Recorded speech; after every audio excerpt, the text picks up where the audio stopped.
First is the prehistoric times.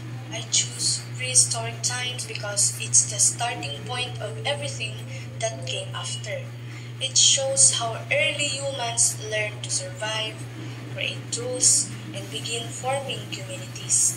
It stands out to me because it's where everything started, and seeing how much we've changed from that simple beginning makes me appreciate how far we've come.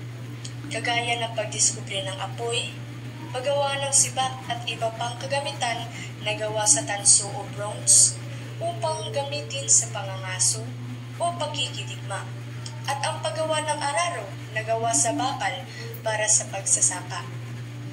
Next is the human person flourishing. What I've learned about human flourishing is that it's not just about doing well in one area, like school or work, but about growing in every aspect of life, emotionally, socially, physically, and mentally. It stood out to me because it reminds me that true happiness and success come from finding balance, feeling connected to others, and being the best version of yourself in every way. It made me realize na ang pagyabong ng isang tao ay hindi tungkol sa mga tagumpay, kundi sa pamumuhay ng masaya at makulay na buhay. Last is the universal human rights. What I've learned about universal human rights is that they're the basic things everyone deserves, like freedom, safety, and respect, no matter who you are or where you come from.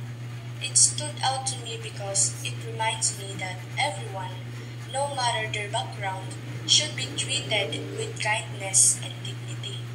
It made me realize how important it is to stand up for these rights, not just for ourselves, but for others too, to make sure everyone gets a fair chance in life. In summary, I've learned that our beginnings, like in prehistoric times, show how we started from basic survival to building communities. True growth or flourishing is about improving in all areas of life, emotionally, socially, and mentally.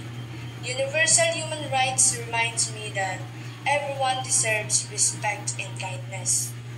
These lessons will guide me to focus on balance in my life and always treat others fairly and with dignity. So